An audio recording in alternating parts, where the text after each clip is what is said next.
Amém? A Alice também está devagar hoje, Alice. É sempre a primeira, está cansada, final do ano, preparando para as festas. Senhor, em nome de Jesus, Pai, abençoa. Abençoa essa geração. Que eles possam ser visitados, tocados, ministrados pelo Senhor. A essa geração de pais, precisa de sabedoria do alto, precisa de graça para conduzi-los. E nós pedimos a Tua mão poderosa sobre eles. Em nome de Jesus. Amém, Senhor. Amém. Podem ir lá. Graças a Deus. Boa noite, irmãos. Deus abençoe.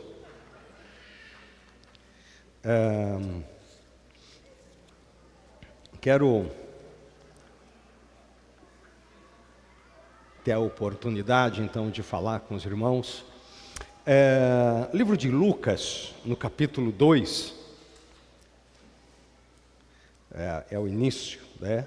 Nós estamos já, né? Domingo agora nós temos o nosso culto de Natal, né? Vai acontecer no domingo à noite, e aí estamos preparando isso aí, claro que você sabe que vai ser o presépio, né?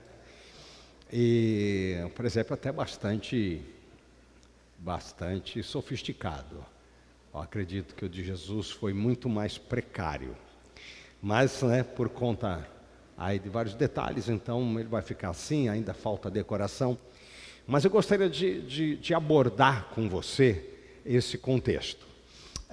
Nessa noite, nós vamos falar algumas coisas que é bem provável que vão impactar você. A palavra de Deus é espada. E quando a palavra de Deus não é espada na nossa vida, então ela é apresentada de uma forma errada, de uma forma ilegítima. Sempre a palavra de Deus é espada na nossa história.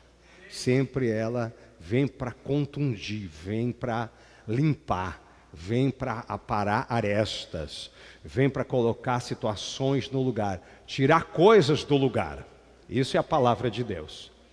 E eu gostaria de, então, ler para você somente algumas partes, né, de Lucas capítulo 2, que fala justamente sobre o nascimento de Jesus. Gosto muito do Evangelho de Lucas nessa parte, porque ele aborda o que, por exemplo, Mateus não aborda, a maneira como Mateus fala da chegada, onde Jesus nasce. Mateus diz, então, Jesus nasceu. Agora, no livro de Lucas, Lucas diz onde foi. Me parece que ele se sente um pouco constrangido de dizer que foi num lugar onde os animais viviam.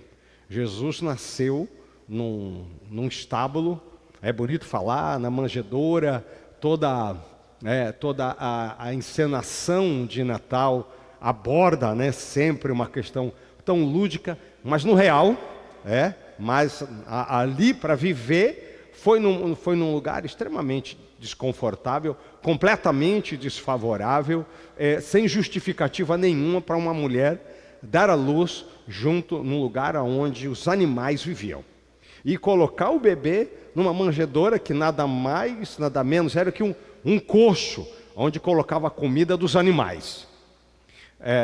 Então, a mística de Natal, né, deixa tudo tão bonitinho, deixa tudo tão aprazível, mas o momento não foi. E eu gostaria de caminhar com vocês um pouco nesse ponto, para que a gente possa entrar na segunda parte dessa mensagem. Aconteceu nos dias que saiu um decreto da parte de César Augusto, para que todo mundo se alistasse. E este primeiro alistamento foi feito sendo Cirene o presidente da Síria. E todos iam alistar-se, cada um à sua própria cidade. Esse censo, cada um tinha que se dirigir à sua cidade. Subiu também então José, da Galileia, da cidade de Nazaré, até a Judéia, a cidade de Davi, chamada Belém, porque ele era da casa e da família de Davi. Então ele sai numa distância de 60 a 80 quilômetros, levando uma mulher grávida, prestes a dar à luz, no lombo de um pequeno jumento. Essa é a realidade. Levou Maria para se alistar, sua esposa estava grávida, e acontece que, estando eles ali, se cumpriram os dias em que ela havia de dar à luz. E deu à luz ao seu filho primogênito, e envolveu-o em panos, e deitou-o numa manjedoura, porque não havia lugar para eles na estalagem. Misericórdia. Esse é o ambiente, e se a gente começa a explorar cada detalhe, não tem nada de atraente, não tem nada para celebrar, mas sim para ficar extremamente preocupado no momento que o Messias vem. Deus manda o seu filho. João 3,16 diz o quê, né? Deus, o que diz? Deus que deu para que não pereça, mas tenha vida eterna. Jesus, o Filho de Deus, foi a dádiva de Deus para o homem, para a humanidade. E aí então, no momento do nascimento de Jesus, acontece o quê? Toda uma agenda paralela, todo um processo conflitante. Meus irmãos, você já viu, se você leva isso para a realidade de uma pessoa, para Jesus, Jesus já nasceu no seu coração? E quem Jesus já nasceu no coração aí? Tem alguém aí que Jesus ainda não nasceu no coração? Precisa nascer no coração hoje, no seu coração. Todo mundo então aqui, levanta, deixa eu ver. Todo mundo aqui já é de Jesus, todo mundo aqui. Maravilha, maravilha. Então você sabe que Jesus nasceu no seu coração, já nasceu no seu coração. E aí então eu comecei a refletir sobre a questão como Jesus nasce, como ele se posiciona, qual é o início, qual é o start da presença do Filho de Deus na terra em Israel.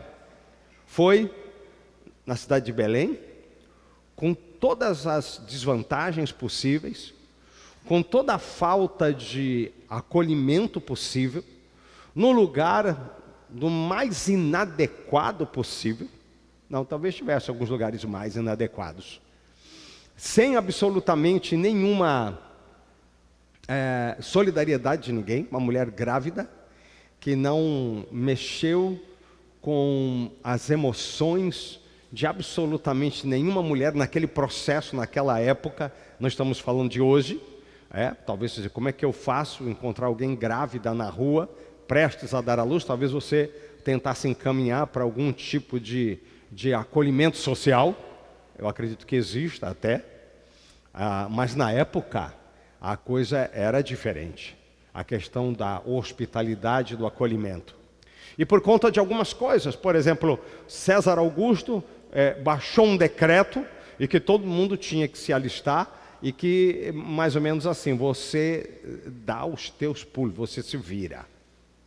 Você vá para a cidade onde você nasceu, porque é lá que você tem que se alistar. Estabelece de uma forma legalista uma norma que não contempla as circunstâncias pessoais particulares de ninguém. Cada um, por exemplo, aqui, vamos pegar alguém aqui. Tinha aqui agora, quem é lá do norte aqui? Deixa eu ver, vamos embora. Quem é do norte aí, levanta a mão. Tinha aqui tudo para o norte para se apresentar lá agora. Quem é do Rio Grande do Sul? Para lá, para baixo, sul. Paraná, Santa Catarina. Ninguém? A galera aqui é tudo da duna de farinha mesmo, né? Carne seca mesmo, né? Glória, né? Olha só, todo mundo é do norte. Sabe, toda vez que chega alguém aqui na porta para aplicar um golpe, né? Pedir dinheiro, diz que a mãe está doente no norte. Aí eu falo assim, nunca aparece uma mãe doente em Santa Catarina, é sempre no norte. Agora está explicado, todo mundo é de lá. Ele estava certo, eu que estava errado, né? Complicado.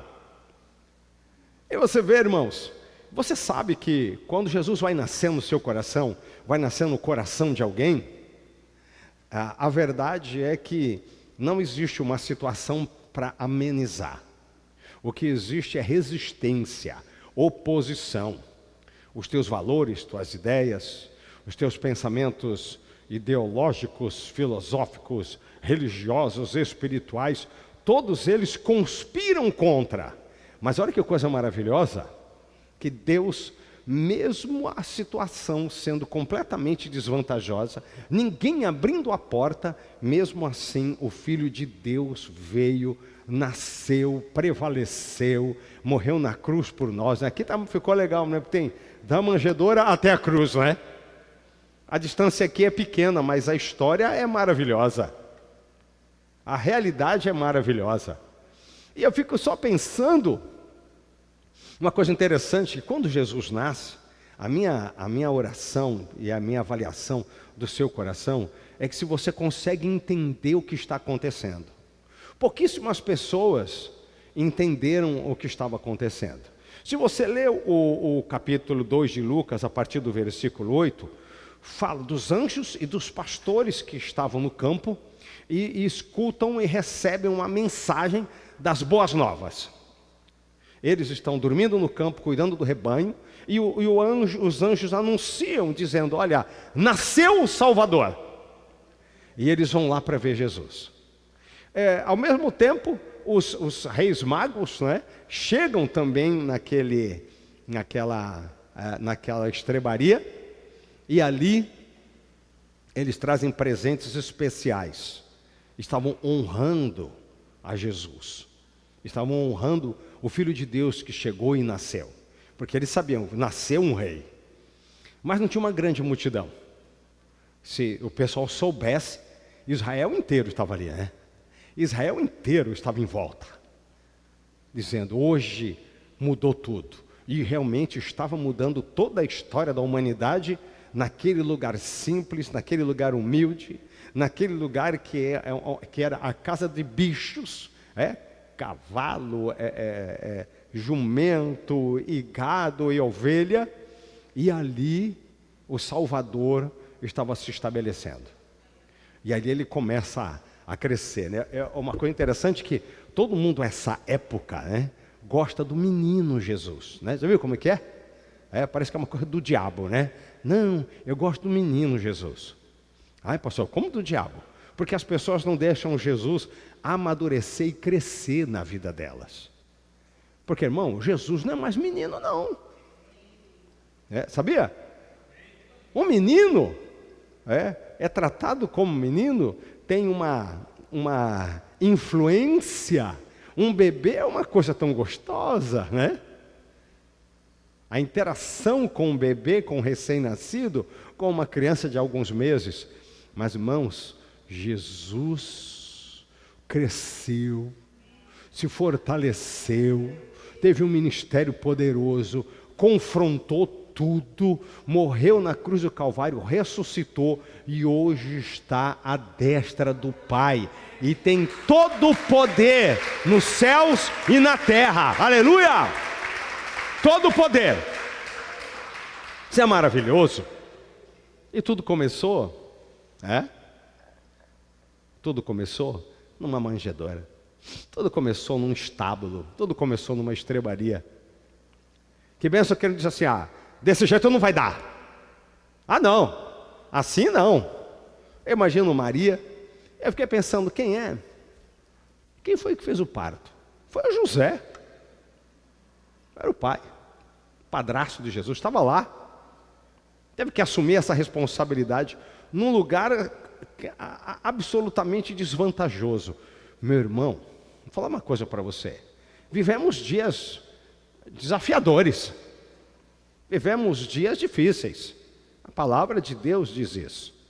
Mas não é porque é um tempo difícil que não está brotando algo poderoso de Deus na tua vida, à tua volta, na tua família, nos teus projetos, nos teus planos. Um grande ministério, um grande mover começa, ainda que seja num lugar muito simples, muito humilde, muito inadequado, porque podem não abrir espaço na terra para você, mas Deus abre as janelas, as comportas dos céus e faz chover a bênção sobre a tua vida. Em nome de Jesus, nós precisamos crer nisso.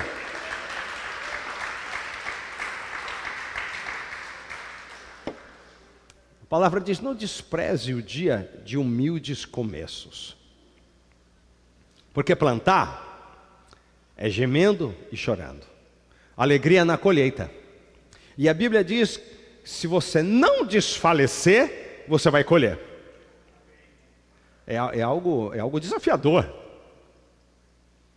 E se você pensa que a manjedoura, a estrebaria foi o maior desafio, não foi.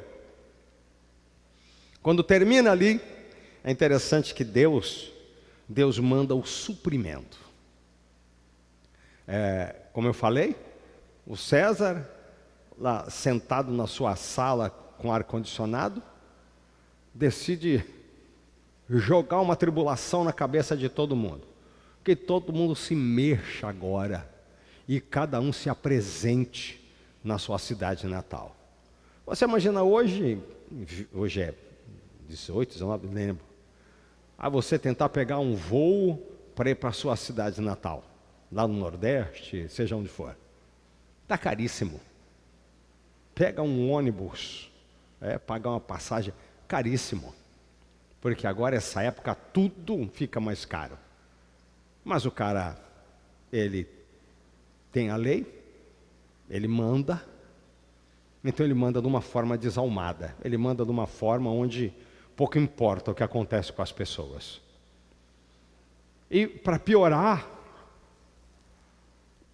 o Herodes foi informado pelos reis magos de uma forma inadvertida. Os reis magos, eles estavam procurando onde vai nascer o rei dos judeus. E aí então consultam os escribas, e ele diz: segundo a escritura, é em Belém, é na região de Belém. E aí então ele manda matar, você sabe, depois todas as crianças que nascem, todas as crianças de 3 anos para baixo. Mas naquele momento, ele diz para os reis magos: quando vocês encontrarem a criança, vocês me avisem. E aí então eles foram avisados pelo Senhor, e eles vão embora por um outro caminho. Meu irmão, em tempos difíceis, você tem que ter discernimento de Deus, para não bancar o bobo, para não ter língua mole e falar mais do que deve. E eles vão embora. E aí então José, depois de ter nascido, todo mundo ali, naquela estrebaria, naquele lugar, à noite Deus dá um sonho para ele, e o teor do sonho é mais ou menos esse: José, nasceu o nenê, né? Você está aí na estrebaria. Então, deixa eu falar uma coisa para você. A coisa vai piorar. A coisa vai piorar. Como assim? Não melhorou, piorou. Deus moveu. Os reis trouxeram incenso, ouro e mirra. Ali tinha uma pequena fortuna. Eles tinham recursos. Deus colocou estrutura nas mãos. Irmão, irmã, Deus colocou estrutura na tua vida. Deus colocou uma estrutura. Mas o mundo jaz no maligno. Você tem que entender o que Deus colocou na sua vida. Deus colocou dons, colocou autoridade, colocou discernimento, colocou graça, colocou sabedoria na tua vida. Deus investe na tua vida. Mas o diabo é o quê? Matar, roubar e destruir. E aí na noite, o Senhor fala para José: pega o menino, pega a mãe e foge. Vai para o Egito e fica lá até eu mandar voltar, porque querem matar o menino. E de noite, o José deve ter comprado um camelo, comprou uns 2 bichos, sabe como é que foi. E ele foi embora para o Egito e aguardou até a morte do Herodes.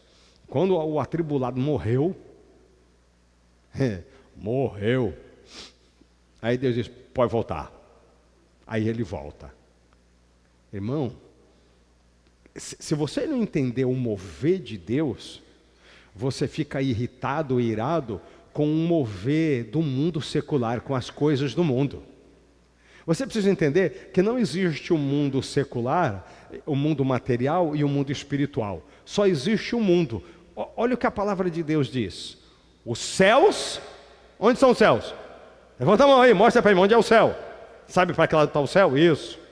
Aí a palavra diz: os céus e a terra e toda a sua plenitude pertencem ao Senhor. tudo pertence ao Senhor. Os céus, a terra e toda a sua plenitude pertencem ao Senhor. Então, não existe esse negócio de uma coisa, outra coisa, outra coisa. Quem falou isso foi um demônio que lançou na mente das pessoas. Porque quando você enfrenta um diagnóstico, o que você faz? Você vai orar. Eita, desculpe. Não é verdade? Quando você enfrenta um diagnóstico que o médico fala, o que você faz? Pede oração. Vai orar. Clama. Não é assim? Quando a situação financeira está difícil, você faz o quê? Vou orar. Vou pedir para Deus. Quando você está enfrentando, você vai clamar. Quando você não consegue dormir e sente opressão, você vai orar. Quando o filho fica doente, você faz o quê? Você vai orar. Você fala com Deus.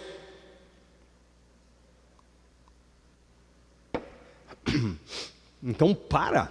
Quando você vê alguém nessa ideia, você fala, meu irmão, você para com essa bobagem de que tem dois mundos, de que tem um mundo espiritual e tem um mundo material. Aí nós vivemos numa coisa só. Nós vivemos num mundo onde o Senhor é Senhor do céu e da terra. Onde o nosso Deus é Senhor do céu e da terra. Onde a ação de Deus acontece nessa estrutura material. Porque senão fica aquela bobagem. Como é que é? Política, religião e futebol não se discute. Não é assim que fala? Aí olha só a desgraça que está o mundo. Aí alguém está endemoniado, a religião não se discute. É assim?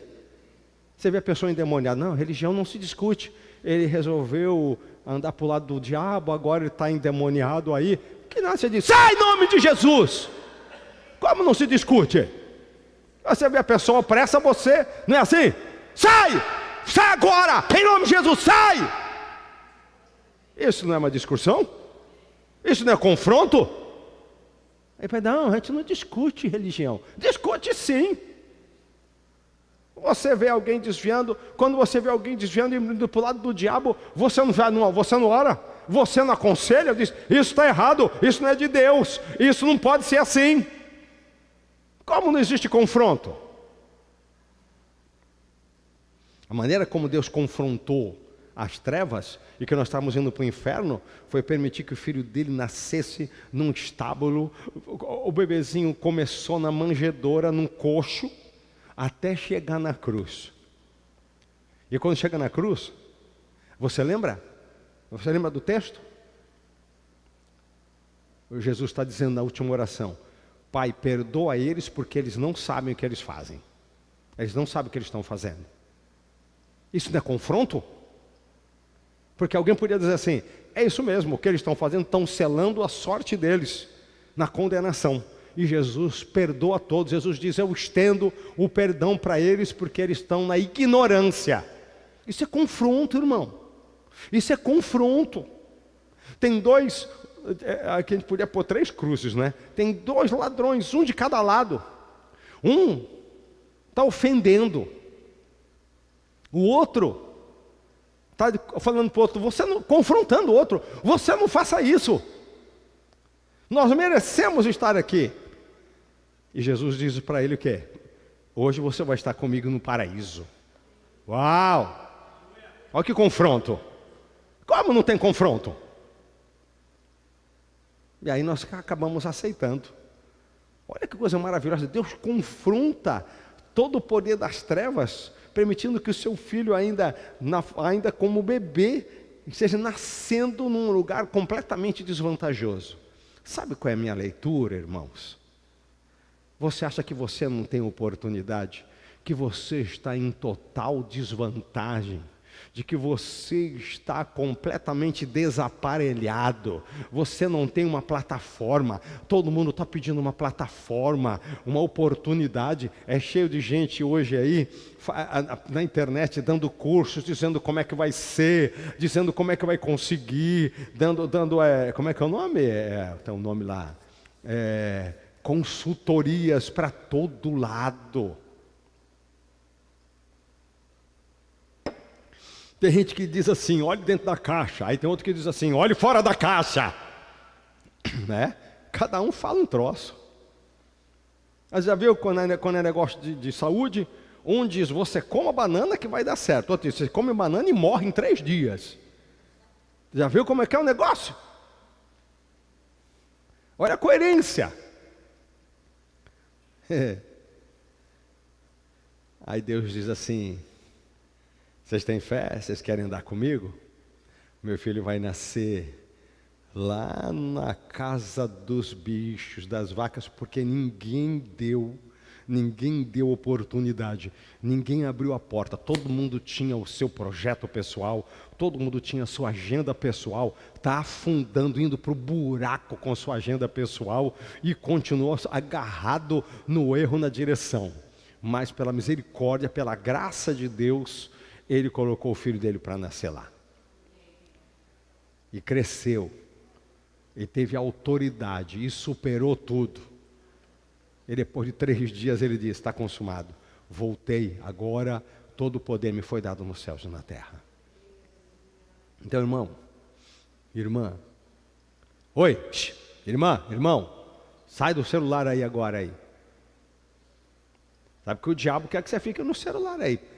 Você engana que está na Bíblia, mas está aí no Facebook ou numa outra miséria dessa.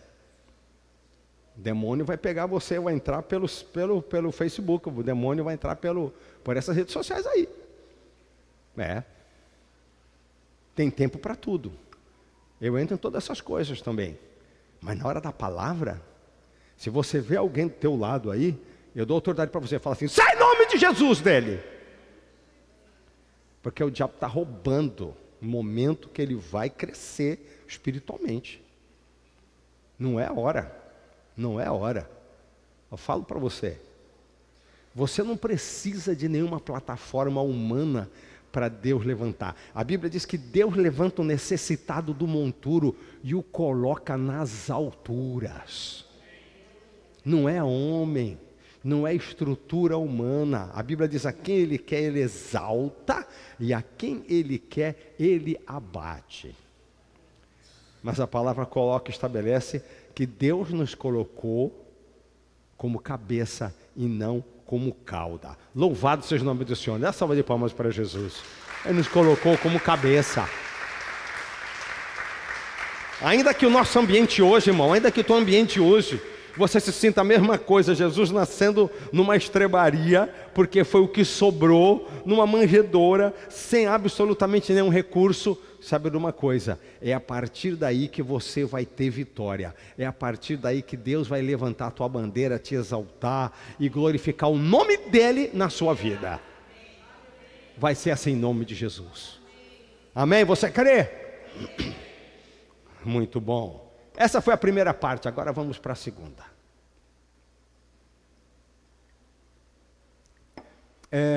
Quem que está lá no computador é a Ana, não é? Eu preciso que você me coloque aqui um número 3. Aqui. Grande, número 3. Não o texto, só o número 3, o numeral assim, de cima a embaixo. O maior que der aí. Alguém aí ajuda aí. Espera aí, deixa eu tossir.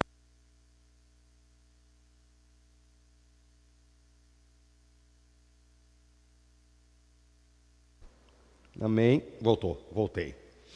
Pedi o número 3. Quero lançar um desafio para você, para o ano de 2026. Eu falei para você que já acabou, né? Para mim o ano já acabou no batismo. Batizamos 18 vidas, glória a Deus. Ano que vem eu quero dobrar, quero ir para 18, para quanto? 36. Como que a gente faz isso? Vamos lá. A gente precisa, por isso que eu pedi aqui, nesses negócios aí de computador que escreve, tem como escrever o número 3 aí? Eles estão tentando lá. Vou mostrar para você. 3 vidas por mês aqui na igreja. 3. Não precisa de 30, estou falando 3. Se nós tivermos 3 vidas por mês, e por que eu falo 3? 3 pessoas por mês que vão se converter de verdade. Vão começar o discipulado. Isso, um negócio desse é assim, ó. Você deve fazer maior que puder aqui, quase saindo, pulando fora de tudo aqui. Dá para fazer maior que isso? Quase pegar lá em cima lá. Isso. Arruma aí um 3 gigante. 3 pessoas por mês. Por quê? Nós vamos começar a orar sobre isso. Quero desafiar você. Você vai orar? Quero saber se você vai orar comigo. Quem vai? 3 vidas por mês. Na sua célula, nos jovens, nos adolescentes, nas crianças, nos homens, não sei de onde vai vir. 3. Quero ser realista. 3 vidas. 3 vidas todo mês. Todo mês. O nosso pacto. Essa palavra é sinistra. O diabo é que não quer. É uma palavra todo mês. Queremos orar por 3 pessoas. 3 pessoas. Homem, mulher, família, o mínimo. Essas 3 pessoas vão aceitar Jesus. Vão começar o discipulado. Vão mudar de vida. Vão agregar na igreja. Amém? Todo mês 3. E aí durante o mês nós vamos fazer assim. Vamos colocar, eles estão procurando lá o 3 lá. Eu ia trazer pincel atômico, assim, escrito mesmo, né? Que eu sou do tempo do arco e flecha. O computador, às vezes, faz essas coisas. 3. Aí sempre tem alguém, eu não ia falar, eu quero maior, tá? Se der para fazer maior. Grandão mesmo. Isso, vai aumentando ele. Você já viu como que funciona a coisa? O inimigo faz assim. Eu já vi gente falando assim, essa ofensa. Eu evangelizo, pastor. Eu evangelizo para o reino. Olha que ofensa. Ele evangeliza a gente para aceitar Jesus e para não vir para a igreja dele. Isso é uma ofensa com os líderes de célula, é uma ofensa com o grupo de louvor, é uma ofensa para o pastor, no caso eu aqui, pastor local, é uma ofensa para a diaconia, é uma ofensa para o pessoal que discipula, é uma ofensa para quem ensina a palavra, é uma ofensa para quem ensina as crianças lá. Por quê? Porque tem uma estrutura. Porque existe uma estrutura. Jesus disse assim, quem comigo não ajunta, espalha. Como que você pode fazer parte de uma igreja local, ser um cristão de uma igreja local, e usa, né, a pessoa usa o reino de Deus como uma desculpa para dizer que está fazendo algo que não agrega nada para a sua igreja local? O que será que uma pessoa dessa está dizendo, querendo dizer? Que aonde ele está, que o seu pastor, que toda a liderança dessa igreja não é digna de confiança ou de cuidar de um órfão que ele criou e abandonou lá para em alguma outra igreja, sabe quem, dar sequência para frente. Ah, pastor, você está atrás de números, né? Meu irmão, quem quer números no inferno é o diabo.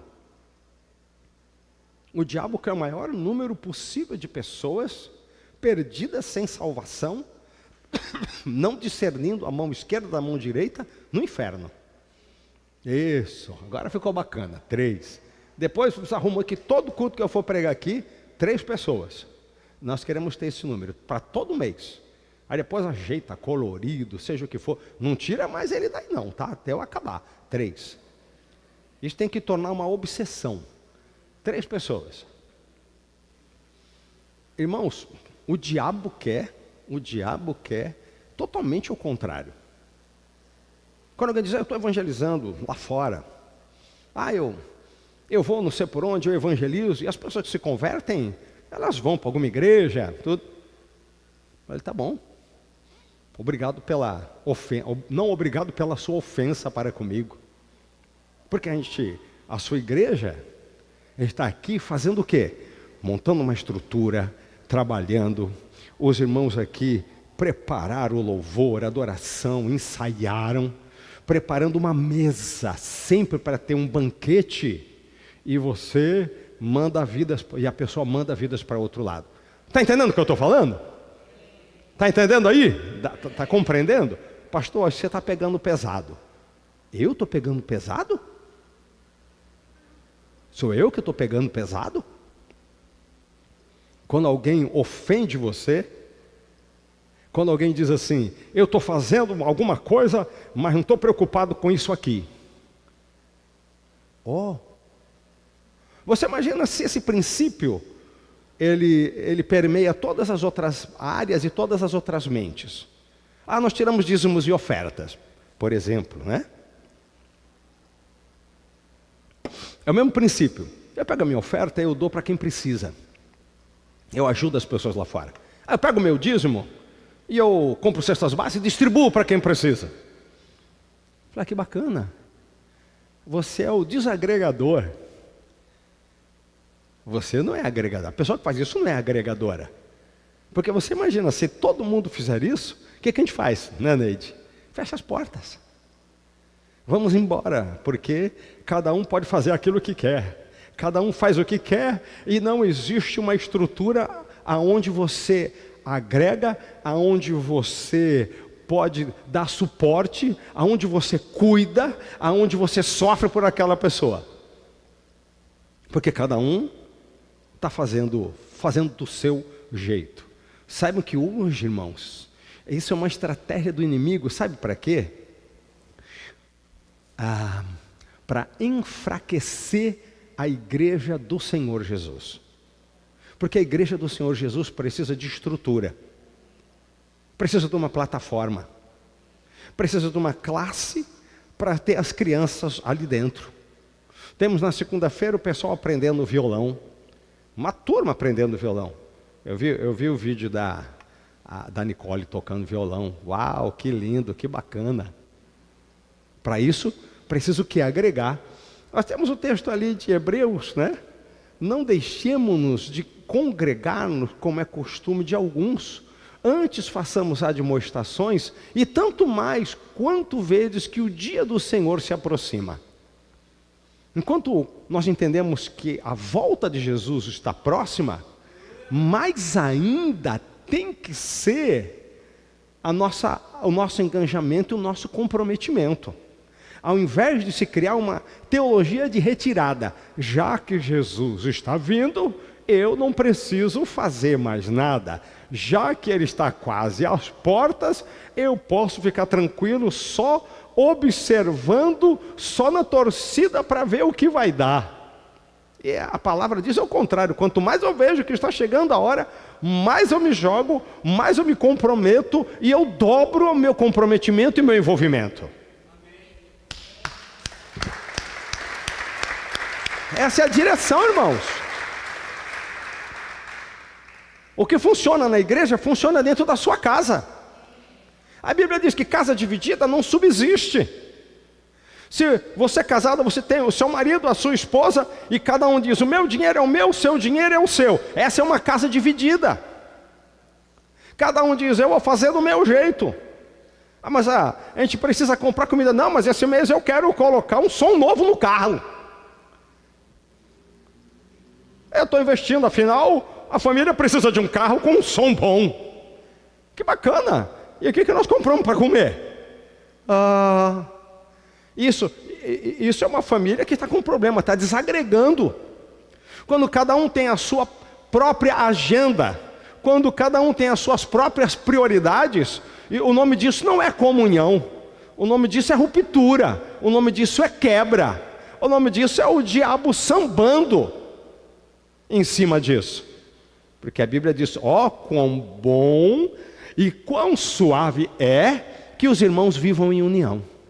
É como óleo precioso que desce sobre a barba de Arão.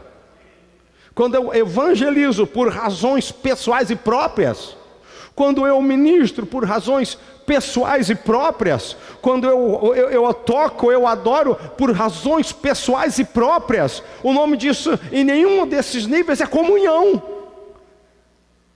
Isso é facção, isso é divisão, e é nisso que o diabo deita e rola. Não estou dizendo que vocês estão fazendo isso, não estou dizendo que é desse jeito que a igreja está, eu estou dizendo que é isso que o diabo quer que a igreja seja. E nós temos que vigiar para não permitir. Amém? Está entendendo?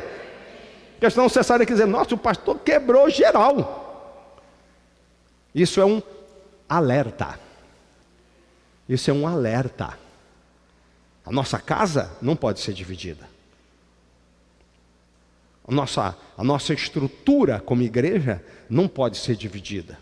Nós somos um corpo. Quando uma parte do corpo se rebela, é um processo o quê? Onde isso vai começar a apodrecer. Onde termina a capacidade de se locomover, de mexer, de fazer. E nós não podemos nos permitir. Porque se tem um tempo, irmãos, na história, na visão escatológica do que está acontecendo, se tem um tempo que a igreja tem que ser eficiente, atuante e poderosa, é agora. Talvez, eu digo talvez porque eu não posso falar isso com toda certeza, eu sei que Jesus está às portas, mas talvez nós sejamos a geração que está escrevendo o capítulo final da história de Atos dos Apóstolos, porque aí logo vem o arrebatamento e aí então vira tudo. Estamos escrevendo o último capítulo, e esse último capítulo, ao invés de ser um último capítulo de lamento, de a gente chegou se arrastando, tem que ser um último capítulo retumbante, tem que ser um último capítulo onde a gente passa os portais da glória e louvando ao Senhor, dizendo, nós vencemos, nós conquistamos, Deus nos deu vitória, eu vi a glória do Senhor manifesta, eu vi o avivamento, aleluia! É isso que precisa acontecer. Agora na divisão, cada um fazendo o que dá na cabeça, a gente não chega em lugar nenhum. Não esqueça disso. Agora eu quero orar pela igreja. Eu vou falar para vocês, eu não queria falar isso não, mas quando eu estava ali no louvor disso, eu vou falar isso. Eu falei, Deus, eu não quero, esse negócio está muito duro. E o Senhor, você vai falar. Eu falei, e a mensagem que eu preparei do presépio? Aí Deus falou, tu faz a primeira parte, mas a segunda tu vai falar. Eu falei, então tá bom. Né? A não ser qual que você gostou, qual que você desgostou, mas eu quero dizer para você que nenhuma delas foi para você gostar. Ambas foi para impactar você.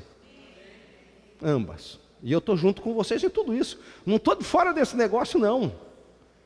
Cada vez que eu trago uma palavra aqui, irmãos, começa comigo. O mais problemático sou eu, não é você. É por aí. Chama o grupo de louvor aqui, eu queria orar agora com você.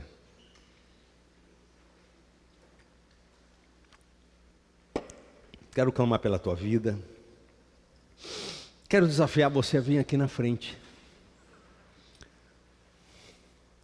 Essa palavra está gravada, Yasmin?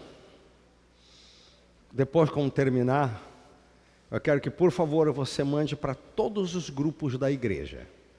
Irmão, irmã, eu desafio você, eu chamo você para pegar essa palavra e levar para todos os irmãos aqui da igreja. Todos.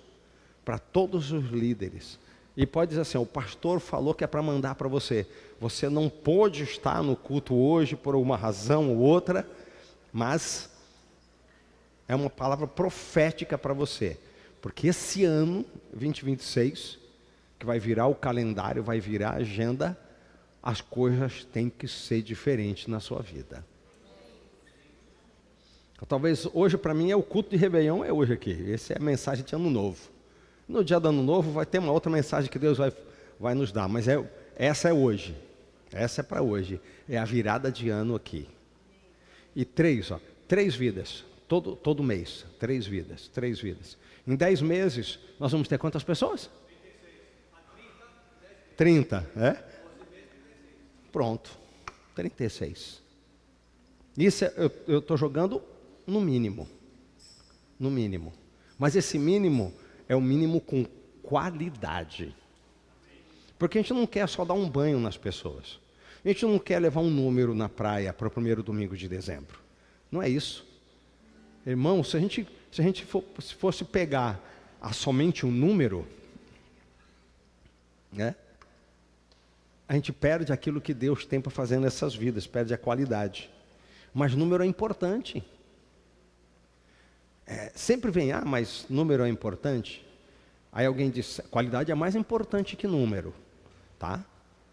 Por isso que você gosta tanto da nutricionista, né? É? Você vai comer 100 gramas por dia. Ah, mas 100 gramas eu morro. É, 100 gramas. Agora os números foram importantes. Ah, mas eu quero 1 quilo. O cara vai no quilo lá, vai comendo quilo esses dias. Aí meu prato deu 20 e pouco. Aí eu fiquei olhando o cidadão na balança. 83 o prato dele. Pá. Ah, agora números são importantes, né? Você vê como é a distorção? Irmãos, 36 pessoas resgatadas do reino das trevas para o reino da maravilhosa luz. E todo mês nós vamos nos comprometer e nós vamos nos impactar, porque nós vamos colocar o 3. E aí quando uma pessoa se converter, quando uma pessoa começar o discipulado, a gente muda no mês. Agora é 2. Hã? E aí quando for mais uma, aí a gente coloca, agora é 1. E quando vencer o desafio do mês, a gente põe 0. Já foi, aleluia, hein? Está comigo nisso? E aí vira um mês, coloca 3 de novo. É briga. O reino de Deus é tomado à força. A Bíblia diz isso, o reino de Deus é tomado à força. E as portas do inferno não prevalecem contra a igreja do Senhor. Ah, pastor, mas isso é constrangedor, isso vai mexer com a gente. Vai constranger. Vai mostrar, vai dar na nossa cara. É a espada que fura, que cutuca. Mas, irmão, senão é zona de conforto. O pessoal do louvor vai estar orando, trabalhando para isso. Ganhar uma vida para Jesus. Porque o louvor aqui na igreja é uma função estrutural. Mas todo crente é chamado para ganhar almas e vidas para Jesus. A cruz de Cristo.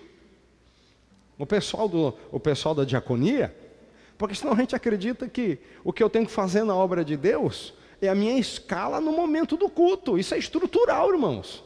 Isso é estrutural. Eu preciso ficar, eu subo no telhado aqui, a minha função é subir no telhado, arrumar o telhado.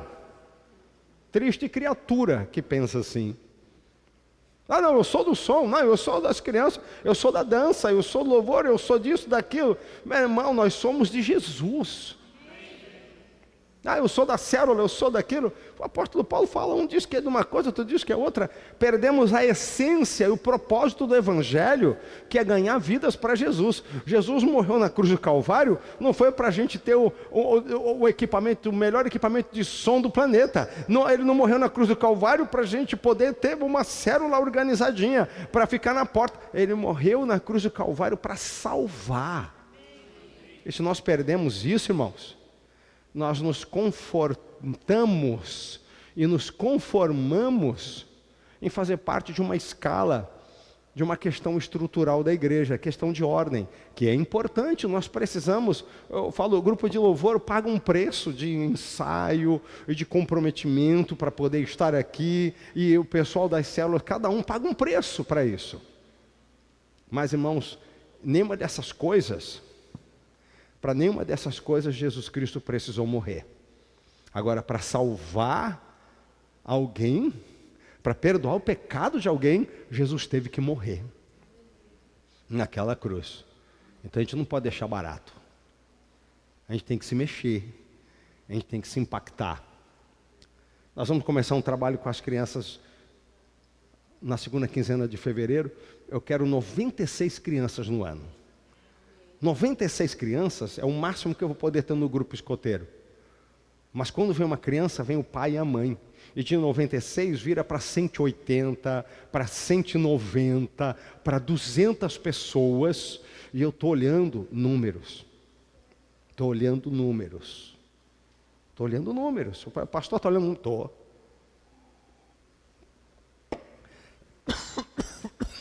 Todo mundo está esperando o número agora.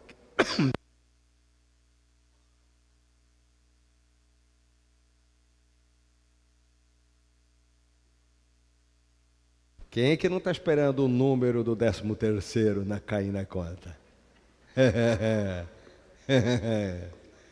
Né? Quem é que não está esperando um extra cair na conta? Deixa eu ver se aumenta lá, né? Ô, glória! Números são importantes. Gente que vai experimentar viver o mesmo que você está vivendo. Amém? Vamos orar. Quero apresentar a tua vida. Senhor, em nome de Jesus, quero abençoar. Quero abençoar o teu povo aqui nessa noite. Quero abençoar esse número 3, onde nós queremos ver todo mês 3 pessoas. A gente não sabe a idade, não sabe de vem, de família, não importa, queremos 3. Todo mês, esse é o nosso alvo. Esse é o nosso propósito, essa é a nossa obsessão. Cada líder de célula, cada líder de departamento vai viver esse número 3. É a última coisa que ele vai ver quando ele dormir, e a primeira coisa que ele vai ver quando ele acordar e abrir o olho é dizer: três pessoas, gente para Jesus, alguém impactado pelo poder de Deus. Aí você vai olhar para o teu amigo, você vai olhar para a tua família, você vai olhar para a vizinhança, você vai olhar e vai dizer: e eu preciso levar para a igreja, para ele ser discipulado, para ele aprender a andar com Jesus. Vai caminhar do meu lado, vai ter experiência com o Senhor, e depois que ele tiver estruturado, se ele quiser ir para uma outra igreja local, ele está liberado para ir, porque ele não é minha propriedade, mas ele é minha responsabilidade de levar alguém a crescer na presença de Deus. Vai ser o meu Timóteo, vai ser o meu discípulo. Meu Deus, eu quero abençoar. Senhor, essas vidas estão se comprometendo, e eu quero pedir tua bênção.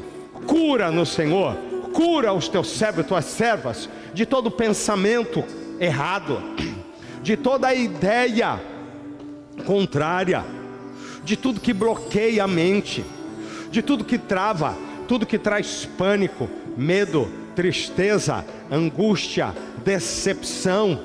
Senhor, gente aqui eu sei que foi machucada, sofreu decepção, gente que sofreu abuso de todo tipo, gente que foi rejeitada, que não foi abraçada, que não foi acolhida. Mas Senhor, cura agora em nome de Jesus. Vem um bálsamo do céu sobre esses corações e vidas, e eles possam falar nessa noite, como o apóstolo Paulo diz: esquecendo-me das coisas que para trás ficam, prossigo para o alvo da soberana vocação para a qual eu fui chamado em Cristo Jesus. Aleluia. Cura, Senhor, renova, restaura um povo forte. Senhor, eu quero clamar. Talvez você não teve encontro com Jesus, está em casa ou aqui. Nesse momento você vai fazer uma oração de entrega. Vai dizer: Senhor Jesus, nesse momento eu declaro que Tu és Senhor e Salvador da minha vida. Peço perdão pelos meus pecados. Que o Senhor nesse momento escreva o meu nome no livro da vida, e a partir de agora eu sou Teu. Eu sou Teu filho, Tua filha, faço parte da família de Deus agora, em nome de Jesus. Amém, amém, amém, aleluia. Louvado seja Teu nome, Pai. Glória a Deus. Deus abençoe tua vida. Pode voltar para o seu lugar. Que Deus te abençoe.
Aleluia. Glória a Deus. Boa noite, queridos. Que Deus abençoe a vida de vocês. Através dessa mensagem, que nós possamos fazer algo, não é? A Bíblia diz para não sermos somente ouvintes, mas praticantes. Então, bora praticar essa palavra em nome de Jesus. Amém? Ali eu estava falando para o Senhor, Senhor, então eu já vou pela fé amanhã comprar 3 Bíblias. Porque eu tenho que dar de presente para os 3 novos convertidos. Então amanhã vou dar uma dica para você. Se você se comprometeu, amanhã já compre 3 Bíblias. Já vai na internet lá, que é mais fácil, né? Já começa a dar um passo de fé. Estava ali falando, Senhor, então já amanhã eu já vou comprar 3 Bíblias. Se é para ganhar 3 vidas para o Senhor Jesus, eu já quero presenteá-los. Então, que assim seja com você também, em nome de Jesus. Amém? Não é muito caro não, viu, gente? Vocês podem investir, que não vai comer o 13º todo, não. Mas é um bom investimento, não é? É uma boa semente. E semente dá frutos, em nome de Jesus. Então, bora lá amanhã, para a internet, comprar 3 Bíblias. E colocar realmente isso em prática, né? Ter compaixão.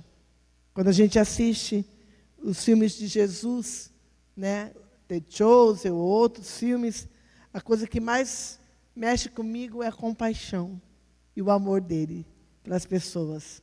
Isso está em mim e em você. Amém? Então, bora fazer alguma coisa para o reino. Vamos ficar em pé, queridos? Vamos ofertar nesse momento? Quero convidar você a pegar sua oferta de amor, sua oferta de gratidão e a sua oferta de obediência. Porque nós obedecemos a palavra de Deus. O mundo diz que nós damos dinheiro para o pastor, que nós damos dinheiro, que o pastor rouba, que a igreja rouba. Não é isso que o mundo diz? Mas nós andamos na contramão do mundo. Nós ofertamos e dizimamos, primeiro que nós amamos Deus. Amamos a sua obra e somos filhos obedientes. Obedecemos ao Senhor em amor. Amém? E em gratidão. Então, se você tem essa compreensão, esse entendimento, você que nos assiste, você também pode estar participando, se você tem esse entendimento, e você vai ser abençoado em nome de Jesus. Vamos consagrar a oferta ao Senhor. Obrigada, Deus, por esta noite maravilhosa na tua presença, de celebração ao teu nome, de adoração ao teu nome, Senhor. Obrigada, Deus, porque o Senhor vem sim, ó Deus, ao nosso coração, nos confrontando em amor. Louvamos o teu nome pelo teu amor que aparece, Senhor, que exala, Deus, na tua palavra. E nós queremos sim, ó Deus, olhar para a tua palavra, Senhor querido, com um olhar de obediência, de um olhar com temor, Senhor querido, e com um olhar de compaixão, em nome de Jesus, Pai. E agora, Senhor, recebe as nossas ofertas, os dízimos que entram na tua casa, Pai. Consagramos a Ti, porque o Senhor é digno de toda adoração desta noite e honramos o Senhor em nome de Jesus. Amém e glória a Deus. Amém? Vamos celebrar o Senhor? Pode trazer a sua oferta ao altar e vamos louvar ao Senhor. Vamos lá?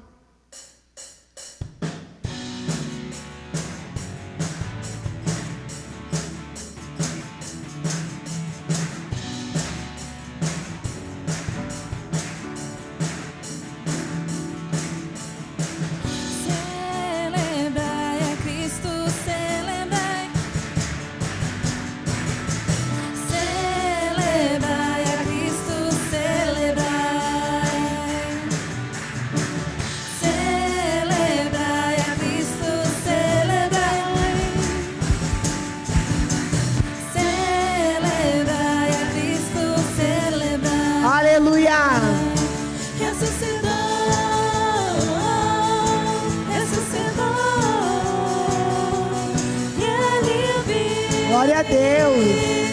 Para sempre ressuscitou,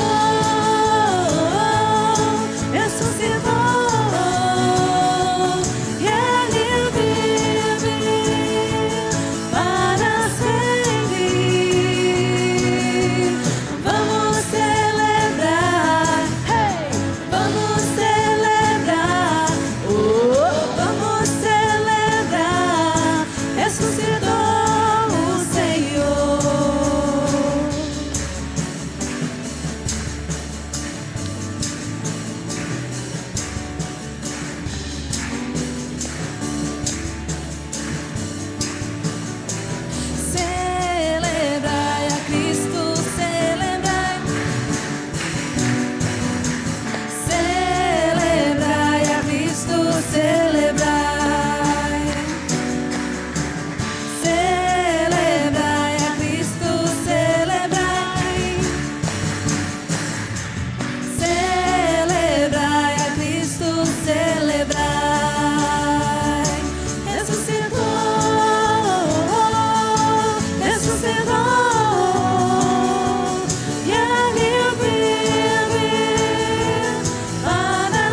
glória a Deus.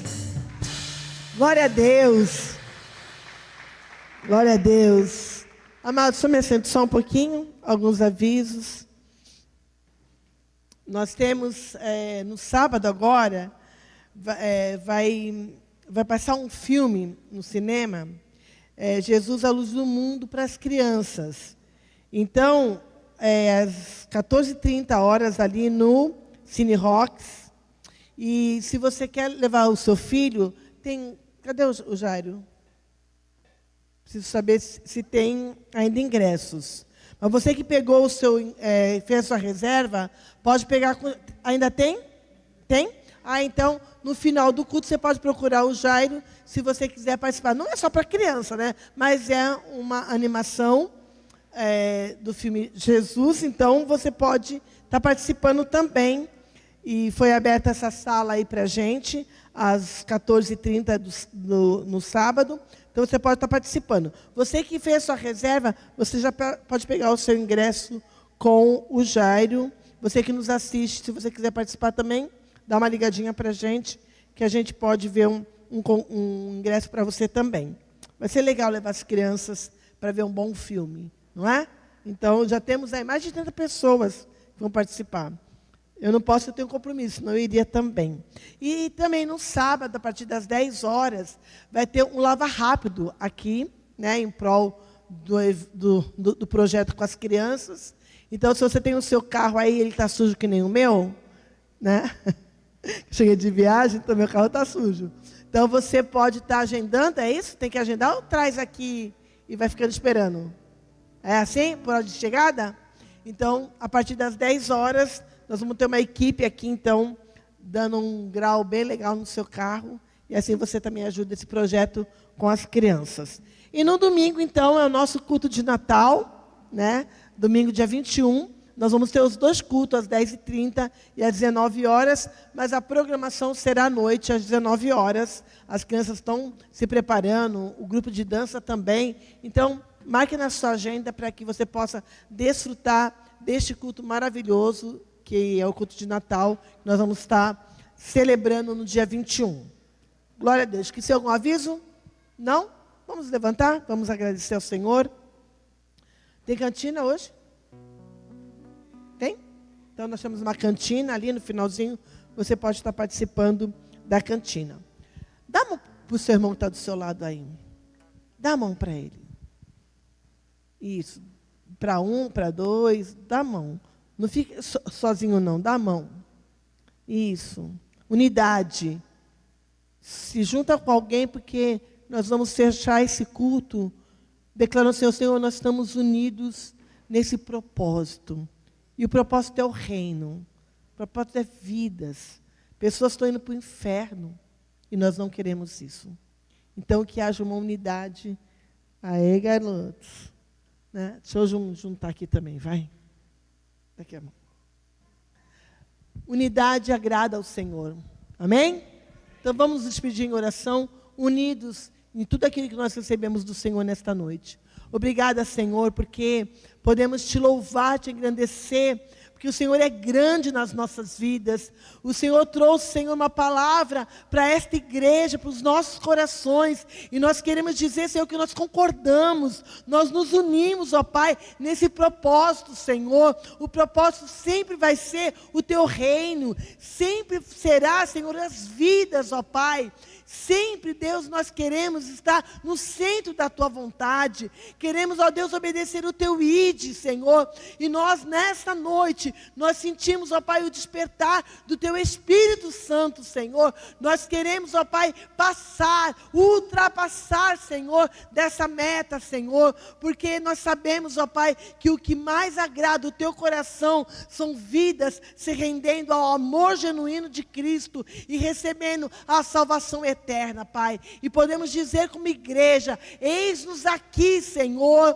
Pode contar conosco, Senhor, como filhos obedientes, ó Deus. Muito obrigado por esta noite, cada um que veio à tua casa, aqueles que te assistiram pela live, Senhor, que a tua boa mão continue sobre as nossas vidas, nos guardando, nos abençoando, Senhor, e nos protegendo, Pai. Oramos e te agradecemos por tudo, em nome de Jesus, teu Filho amado. Amém, amém e glória a Deus.